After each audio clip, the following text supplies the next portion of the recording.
It's strange, isn't it? How two people can spend years walking under the same sky, breathing the same air, living in the same city, and never know that somewhere only a few streets away the person who will one day change everything is living an ordinary Tuesday. Maybe that's where you are right now. Maybe she's making coffee before work. Maybe she's laughing at something she wasn't expecting to laugh at. Maybe she's sitting beside a window while rain quietly taps against the glass, wondering why life still feels incomplete even though, from the outside, everything seems perfectly fine. And maybe, without realizing it, she is only one chapter away from finding you. If these words feel like they were waiting for you, perhaps this channel is too. Stay close by subscribing, because there are some conversations the heart shouldn't have only once. And if this story reminds you of someone you quietly care about, leave a like to keep these stories alive and share it only if you believe someone you love needs to hear these words tonight. Future wife, I don't know your name yet. I don't know the sound of your laugh, or whether you take your coffee black or fill it with enough sugar to make strangers smile. I don't know whether you read before bed or fall asleep, with the television still whispering into the darkness. But somehow, this feels less like guessing, and more like remembering someone I've never met. That doesn't make sense, not logically, yet love has never cared very much about logic. Long before two people ever meet, life has already begun collecting tiny pieces of them. A favorite song, a childhood scar, a fear they never admit, an old photograph hidden inside a drawer. A habit of looking at sunsets even when they're running late. The world keeps these little fragments apart, until one quiet day, it decides they belong together. But that wasn't always easy for me to believe. There was a time when I thought love was supposed to arrive dramatically. Like the movies promised, a crowded airport, a train station. One unforgettable glance, the kind of moment where music somehow exists even no one pressed play. Instead, life introduced itself differently. One winter evening, I found myself sitting alone in a small cafe just before closing. Outside, rain blurred the city lights until every passing car looked like a watercolor painting. Inside, only 3 people remained, an elderly man reading yesterday's newspaper, a young woman typing furiously on a laptop, and me stirring coffee that had already gone cold.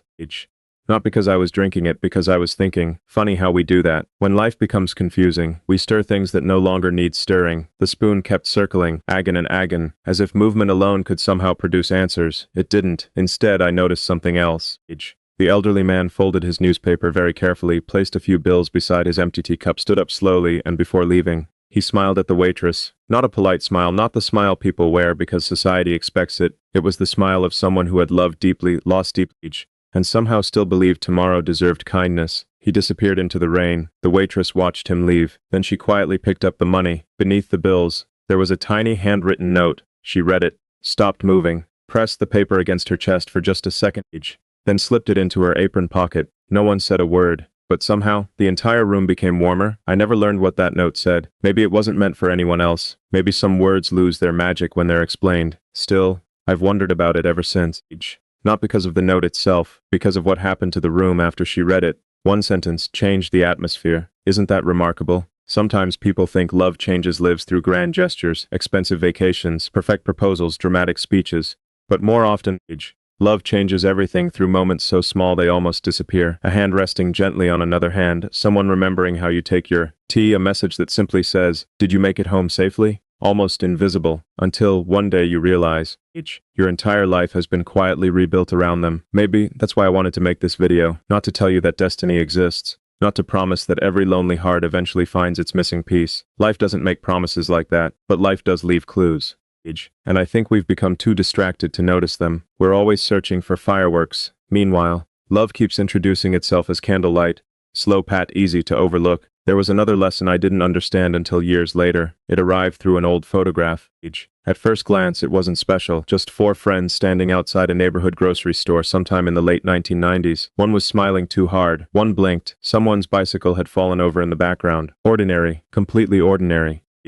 Until someone noticed a young woman walking across the street behind them. No one in the photograph knew her. She wasn't part of the picture. She wasn't even looking toward the camera. 20 years later, one of the men married her. Can you imagine that? The woman who would become the love of his life had already wandered quietly through one of his happiest memories years before either of them knew the other's name. She had always been there just outside the frame. Maybe life is filled with moments like that, people crossing invisible paths. 2 strangers buying fruit from the same market on different mornings, choosing the same novel from a bookstore weeks apart, watching the same sunset from opposite sides of the beach, never realizing how close they already are. It's enough to make you wonder. How many times have we almost met the people who will matter most? And perhaps an even quieter question, how many people have we already walked past without knowing our future was wearing their face? I think about that more often than I used to, especially on rainy evenings. Especially whenever coffee grows cold beside an untouched notebook, because somewhere between the silence and the waiting, I've begun believing something unexpected. Love doesn't always arrive when two people are ready. Sometimes, it spends years quietly preparing them first. Preparing them to listen, preparing them to forgive, preparing them to stop searching for perfection and start recognizing home. But recognizing home is harder than it sounds because sometimes, home arrives disguised as a complete stranger. And the first meeting rarely looks the way anyone imagined. In fact, the most unforgettable love story I've ever witnessed began with an apology that almost wasn't spoken. And what happened after those two simple words changed not only their lives, but the way I have understood love ever since. The strange thing about life is that the moments that rewrite it rarely announce themselves. They don't arrive with music. They don't pause the world. They don't whisper, "Pay attention. This is the beginning." Instead, they hide inside ordinary afternoons, a crowded sidewalk, a grocery line, a forgotten umbrella, or two words that almost remain unspoken. I'm sorry. The couple I'm about to tell you about would probably laugh if someone called their story romantic, because according to them it began with embarrassment, not butterflies, not destiny, just embarrassment. He had left work later than usual. The city was slipping into evening, that soft hour when office lights begin to glow while the last traces of daylight still cling to the buildings. Everyone seemed to be walking faster than they actually wanted to, phones in hand, thoughts somewhere else. The familiar rhythm of people trying to outrun another ordinary day. He was one of them. His mind wasn't on the sidewalk. It wasn't even in the city. It was replaying an argument he'd had with his younger brother that morning. One of those arguments that seemed important at breakfast, and meaningless by sunset. Funny how pride works. It convinces us that being right matters more than staying close. He was so busy rehearsing things he wished he had said, that he didn't notice someone stepping out of a bookstore until it happened. Books scattered across the pavement. A paper bag tipped sideways, a notebook slid into the street, coffee splashed across both their shoes. For one frozen second, the entire city seemed to stop moving. Not because anyone cared. Most people walked around them without slowing down. Life has always been remarkably skilled at continuing. Even while someone else's important moment quietly unfolds, he bent down immediately. "I'm so sorry." Simple words anyone might have said, but something about the way he said them made her pause. Not rushed, not defensive, no awkward joke trying to escape responsibility. Just genuine regret. Sometimes sincerity is so uncommon that it surprises people more than perfection ever could. Together they gathered the fallen books, one by one. A novel with folded corners, a cookbook held together by tape. An old poetry collection whose pages had turned slightly yellow with time. He smiled. "You still read paper books?" She looked up. "So do you." Silence. Not uncomfortable silence. The kind that feels as though two strangers accidentally walked into a conversation that had somehow been waiting years to begin. They stood there longer than either intended, not talking about anything extraordinary. Favorite authors, why bookstores smell different after it rains. How coffee somehow tastes better when the weather is cold. Nothing life-changing, at least, that's what it looked like from the outside. But inside, something much quieter had happened. Psychologists often say that trust begins long before love does, not because two people reveal everything, but because they reveal something small, and the other person handles it gently. That's all trust really asks. A small piece, not the whole heart, just enough to answer one question. Is it safe to stay a little longer? We think love starts with attraction. Sometimes it does. But lasting love often begins with emotional safety, the feeling that you don't have to perform, you don't have to impress, you don't have to become someone more interesting than you really are. You can simply arrive. A wife. I wonder what your ordinary day looks like right now. Maybe you're carrying worries you haven't spoken aloud. Maybe you've become so used to handling everything alone that asking for help feels almost unfamiliar. Or maybe you've convinced yourself that strong people don't need reassurance. If so, I hope life surprises you. Because strength has never been the absence of needing someone. Real strength is allowing another person to see where you feel fragile. That's far more difficult. A few weeks after the bookstore incident, they met again. Not intentionally. At least, that's what they told everyone. The same neighborhood café, the same rainy weather. She arrived first this time. A steaming cup rested beside an open journal. She wasn't writing. She was staring outside, watching tiny rivers form on the glass. Rain has a strange way of slowing people down. Perhaps that's why it helps us notice what sunshine sometimes hides. When he walked through the cafe door, their eyes met almost immediately. Recognition, then laughter. What are the odds? People say that all the time, as though probability explains everything. But sometimes the better question is, what are the chances we actually notice? How many meaningful encounters disappear simply because someone never looked up? because someone stayed on their phone, because someone hurried away 5 minutes too early. Life offers opportunities quietly. Attention is what transforms them into memories. Over coffee, they talked for nearly 3 hours, not about careers, not about achievements, not about the polished versions of themselves people usually introduce first. Instead, they talked about childhood. The tree she used to climb behind her grandparents' house, the old radio his father refused to replace, how both of them secretly believed certain songs carried entire seasons inside them. They laughed, sometimes they stopped speaking altogether. Outside, the rain continued. Inside, the coffee slowly became cold. There's something beautiful about cold coffee. Not because anyone enjoys drinking it that way, but because it quietly proves something else mattered more. Years later, they still joked about that first real conversation. Neither remembered exactly what they ordered. Neither remembered what music played in the background, but both remembered the silence. Not because it was empty, because it wasn't. There is a kind of silence that asks nothing from you. It doesn't pressure you to be entertaining. It doesn't rush you toward another sentence.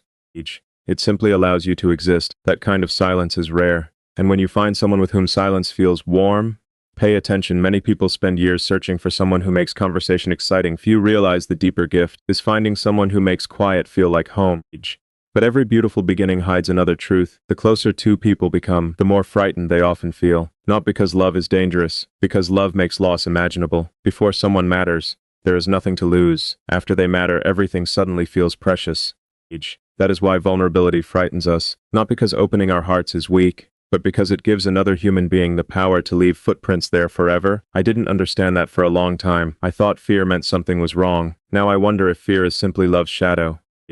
Wherever something truly valuable exists, the possibility of losing it quietly follows. Perhaps that's why some people walk away before love fully begins. Not because they don't care, because they care too much, and they mistake protection for peace. But there is one conversation, one quiet evening beneath a street lamp after the rain had ended, that almost convinced these two people to walk away from each other forever.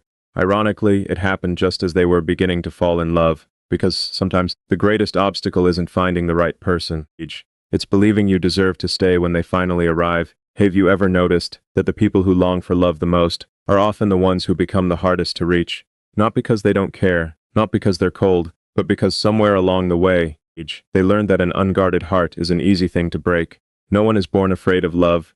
Children aren't. Watch a child reach for someone's hand. They don't stop to wonder if that person will let go someday. They trust first, they calculate later. Somewhere between childhood and adulthood, the order quietly changes. We begin calculating first, trusting later, and sometimes, never trusting at all. The evening after their second meeting, he walked home through streets still damp from the rain. Streetlights reflected in shallow puddles, turning the sidewalks into scattered pieces of gold.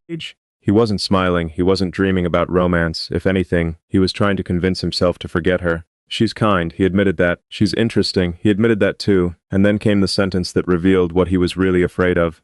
Don't get attached. Funny, isn't it? Sometimes the loudest argument we ever have isn't with another person, it's with ourselves. One voice whispers, "What if this is different?" The other answers, "What if it ends like the last time?" Neither voice is lying. One remembers hope. The other remembers pain. For years, he had mistaken caution for wisdom. They look almost identical from the outside. Both move slowly, both questions, both hesitate. But there's one important difference. Wisdom says, learn from yesterday. Fear says, live inside yesterday. And unless we're careful, fear slowly borrows wisdom's voice. Future wife, if you're listening tonight, I wonder how many invisible walls you've built without even realizing it. Maybe you've learned to say, I'm fine, before anyone asks. Maybe you've become so independent that accepting kindness feels uncomfortable. Maybe someone once promised forever, then disappeared quietly, leaving you to collect pieces they never came back for. People rarely talk about what happens after heartbreak, not the dramatic ending, the ordinary days afterward, the grocery store where everything reminds you of them. The song you skip before the first note finishes, the empty side of the couch that somehow feels louder than a crowded room. Healing doesn't usually arrive as one grand moment. It arrives in tiny victories. The first morning you wake up without checking your phone. The first photograph that no longer hurts. The first laugh that surprises even you. Like spring, healing doesn't announce itself. One day, you simply notice there are flowers where snow used to be. A few days later they met again, this time intentionally. A small park overlooked the river, where old wooden benches had watched countless conversations begin and end. Children chased pigeons across the path. An elderly couple shared one newspaper without speaking. Nearby, someone played a violin softly enough that the music seemed to belong to the wind. He arrived early.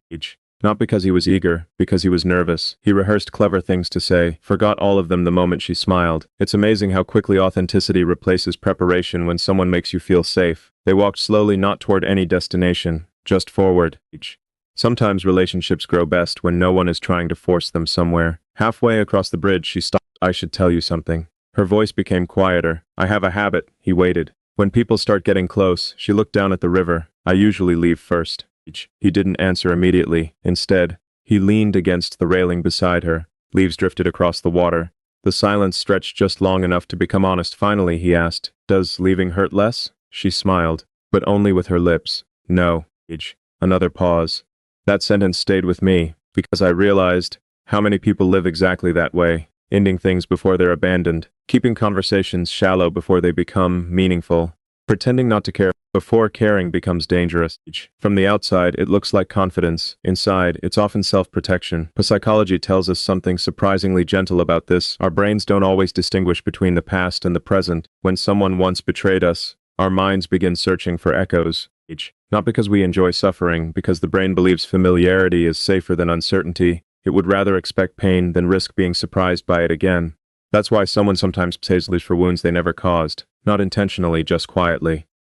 The heart keeps records that memory never asked it to keep. He looked out over the river. You know, he said soft, I used to think courage meant not being afraid. She turned toward him. What do you think now? I think courage is admitting you're afraid. He smiled, and staying anyway. The wind carried those words somewhere across the water. Neither of them spoke for several minutes. Some conversations continue, even after the voices stop. That night, when they each returned home, something unusual happened. Neither reached for distraction. No television, no endless scrolling.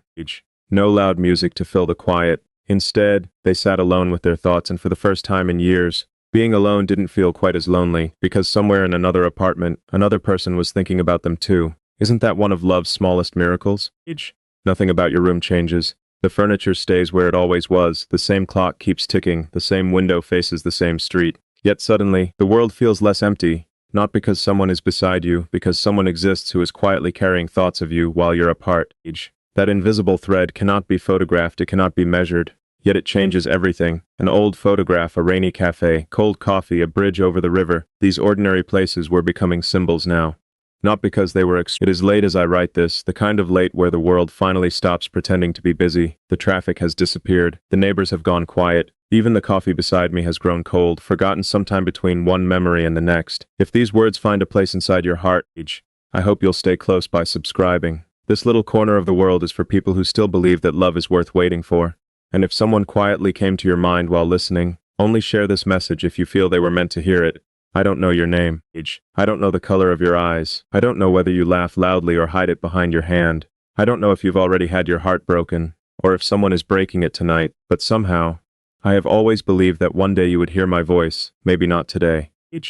Maybe not tomorrow, but someday, and before life becomes louder, before routines replace wonder, before we become another couple rushing through grocery stores and forgetting why we smiled at each other in the first place, there are things I need you to know, because may be my last message to you before we finally meet, not because I'm giving up, not because hope has disappeared, but because there comes a moment when every heart has said everything it can while standing alone. After that, it simply waits. A few nights ago, I found an old letter tucked inside a book I hadn't opened in years. The paper had yellowed around the edges, the folds had become soft from time. I couldn't remember writing it, yet there it was, my own handwriting staring back at me like it belonged to someone younger. Someone who believed life would unfold exactly as planned. The first sentence made me smile. I hope by now I've met her. I laughed, not because it was funny, because it wasn't. It was painfully innocent. That younger version of me imagined we'd already have countless ordinary mornings together. He thought we'd argue over where to keep the coffee mugs. He imagined you'd steal the blankets. He imagined we'd complain about grocery prices and laugh about absolutely nothing while folding laundry. He dreamed about ordinary things. Funny, isn't it? When we're young, we think happiness will arrive dressed as fireworks. Years later, we realize it usually knocks quietly carrying groceries. That realization didn't come easily. It arrived one disappointment at a time. When people imagine loneliness, they picture empty apartments, silent phones, vacant chairs.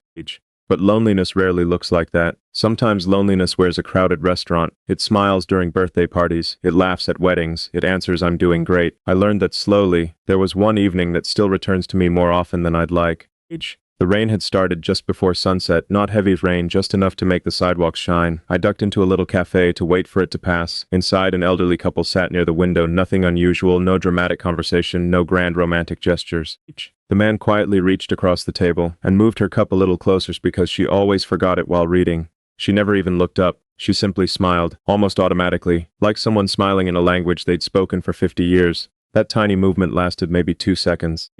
No one else noticed, but I couldn't stop watching because suddenly I understood something I hadn't before. Love isn't built from unforgettable moments. It's built from forgettable attention. The world celebrates proposals, anniversaries, vacations, but relationships survive because someone remembers how you take your tea, or notices you're cold before you say a word, or saves the last piece of dessert without mentioning it. Strange, the smallest kindness can reveal the biggest love. I left that cafe with wet shoes, and an ache I couldn't explain. Not because I wanted what they had, because I realized I wanted to become someone capable of giving that kind of love. That changed everything, although I didn't realize it until much later. There is something people rarely admit. We spend years searching for the right person, while quietly avoiding becoming the right person ourselves. I certainly did. I thought finding love was mostly luck, wrong place, wrong time, wrong city, wrong season. But life has an unusual way of slowing us down until we notice what we kept running past. There were years when I chased accomplishments. More work, more plans, more distractions. Every goal reached was immediately replaced by another, like climbing stairs that never ended. Each achievement echoed for a moment. Then the room became quiet again. One night I walked home after working far too late. The streets were almost empty. Streetlights stretched long shadows across the pavement. A little boy was walking beside his father. They weren't talking. The boy simply reached up and held his father's hand. Nothing dramatic happened. No music, no speeches. Yet I remember that moment more clearly than entire years of my own life, because peace often arrives without announcing itself. It doesn't ask to be photographed. It doesn't trend online. It simply exists, waiting for someone patient enough to notice. That night I wondered, how many beautiful moments had I missed because I was staring too far ahead? Maybe you've wondered that too. Maybe you've spent years believing life begins after the next relationship, the next move, the next miracle. Maybe we've both been standing in tomorrow, while today quietly slipped away unnoticed. There is something I hope you'll forgive me for. I have imagined you, more times than I could ever count, not your face. Faces change. Time is gentle with some people and honest with others. That's never mattered to me. I've imagined the little things instead. Whether you hum while cooking, whether you stop to pet every stray cat, whether you cry during old movies but insist it was just allergies. I've imagined hearing your footsteps coming home after a long day. I've imagined saying, "You're finally here." Not because you were late, because I'd been waiting much longer than either of us realized. Sometimes I wonder, have you imagined me too?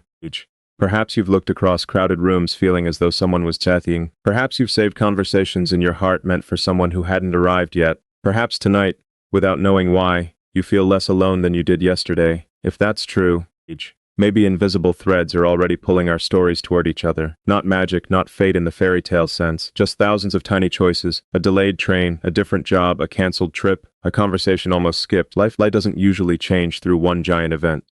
It changes because of ordinary moments we barely notice while living them. Only later do they glow. The letter I found ended with one sentence. It wasn't poetic, it wasn't wise, it simply said, "I hope she's worth the wait." For a long time, I thought that sentence was about you. Tonight, I think it was really about me because waiting has a quiet way of transforming people. It sands away impatience. It teaches tenderness. It humbles certainty. It reminds us that love isn't something we conquer. It's something we become ready to receive, and yet, there's one memory I have never told anyone, a memory involving an empty train station, a forgotten photograph, and a stranger whose words stayed with me for years. At the time, it seemed completely insignificant. Now, I believe it may have changed the direction of my life without me realizing it. There are places that seem to exist outside of time, not because they are beautiful, not because they are famous, but because a single moment happened there that quietly divided your life into before and after. For me, it was an old train station, not the kind you see in movies. There were no dramatic goodbyes, no orchestra playing back, just a tired platform faded with rain on concrete, and a coffee cup slowly losing its warmth in my hands. I wasn't traveling anywhere important. In fact, I almost didn't go at all. I had missed my first train after spending too long helping an elderly man lift his suitcase onto the platform. I remember feeling annoyed. I checked the departure board every few minutes. I sighed, I looked at my phone, then I looked around. Funny how life works. The moments we complain about often become the moments we treasure most. Across the platform sat an old woman. She wasn't reading. She wasn't scrolling through a phone. She simply watched people. Young couples, families, business travelers, children chasing pigeons. Her eyes followed each one with the quiet patience of someone who had learned that every stranger carries a story invisible to everyone else. After a while, she smiled at me, not the polite smile people exchange out of habit, a real one, the kind that reaches the eyes before it reaches the mouth. "You look like you're waiting for more than a train," she said. I laughed mostly because I didn't know how to answer. How do you explain a feeling you've carried for years? How do you describe missing someone you've never met? So instead, I shrugged. She nodded as if my silence had answered perfectly. "Most people think waiting is empty," she said. "It isn't, it's where life quietly prepares us." Then the announcement came. Another delay. People groaned. Someone complained loudly. The old woman simply looked toward the tracks as though she'd expected it all along. I still think about those words. Because at the time, I thought waiting was punishment. Years later, I realized it had been protection. There are people we would have loved too early, conversations we weren't mature enough to have, promises we couldn't have kept. Sometimes the greatest gift life gives us is not yet. While waiting, I wandered toward the far end of the platform. There wasn't much there, an old wooden bench, a rusted clock that seemed permanently 5 minutes slow, and beneath that bench it was face down. Rain had curled the corners. I picked it up carefully. The picture showed two young people laughing beside the ocean. Nothing extraordinary, no famous landmark, no expensive vacation, just sunlight, wind, and happiness that looked completely unaware it was being photographed. Someone had written on the back, "No matter where life takes us, remember this day." No names, no date, nothing else. I stared at that sentence much longer than I expected, because suddenly, I wasn't wondering who they were. I was wondering where they had gone. Were they still together? Did they build the ordinary life they dreamed about? Did one of them leave? Did life separate them quietly, the way tides slowly erase footprints from the sand? Or perhaps, they were sitting together somewhere that very evening, older now, lawing about how young they looked in that picture. We'll never know. That's the strange thing about strangers. We only ever see one page of their story, yet our hearts somehow invent the rest. Maybe that's why photographs feel so powerful. They don't preserve life, they preserve questions. I slipped the photograph into my notebook, not because it belonged to me, because it reminded me of something I didn't want to forget. Every love story, no matter how beautiful, is eventually carried by memory. One day, even our happiest moments become stories we tell. That's why ordinary days matter so much. They're becoming tomorrow's nostalgia while we're busy living them. I wish someone had told me that earlier. I spent years believing memories were created during vacations, birthdays, celebrations, but the memories that return most often are strangely simple. A rainy walk, burned toast. A sleepy smile across the breakfast table. Someone saying, "Drive safely." Those tiny moments don't ask for attention, yet somehow they become the ones we miss most. The train finally arrived. People rushed toward the doors as though 5 extra minutes had changed everything. The old woman stood slowly. Before boarding, she looked back at me one last time. "Don't spend your life looking for certainty," she said. "Look for kindness." Then she disappeared into the crowd. I never saw her again. Sometimes I wonder if she was real. Memory has a peculiar habit of polishing certain people until they feel almost mythical. But whether every detail happened exactly as I remember no longer matters. The lesson stayed. That's what makes someone unforgettable. Not the length of time they stay, the depth of what they leave behind. Years passed. Life became busier, jobs changed, friends moved away, phones were upgraded, postcards forgotten, entire seasons disappeared before I noticed them, yet every now and then, I'd open the notebook, the photograph was still there, its edges softer now, its colors fading, almost as though time itself had been touching it. Each time I looked at it, I imagined different endings. Sometimes the couple grew old together. Sometimes they reunited after decades apart. Sometimes one waited while the other never came home. Every version felt possible. Because love has never followed a predictable script. It surprises us. It wounds us. It heals us in ways logic cannot explain. Psychologists often say our minds remember unfinished stories better than completed ones. Maybe that's why old relationships linger. Not because they were perfect. Because they left sentences unfinished. Questions unanswered. Doors quietly left open. Our hearts aren't haunted by endings. They're haunted by maybes. Maybe if I'd spoken sooner. Maybe if I'd stayed. Maybe if timing had been kinder. Maybe. It's such a small word, yet it can echo through decades. I promised myself something after realizing that, if I ever met you, I would never leave important words unsaid. I'd tell you when I appreciated you. I'd apologize before pride became a wall. I'd remind you, even on ordinary Tuesdays, that I was grateful you existed, because silence collects interest.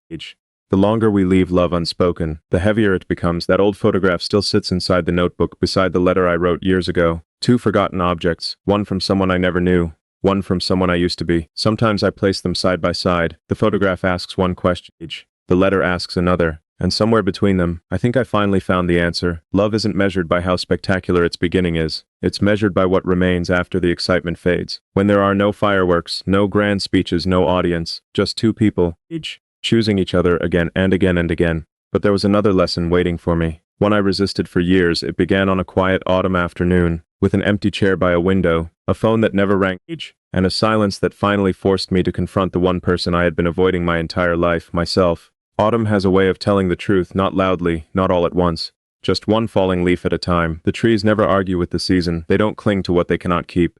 They simply let go. I used to think that was sadness. Now I think it might be wisdom. It happened on an ordinary Thursday. Nothing remarkable about the date. No holiday, no celebration. Just another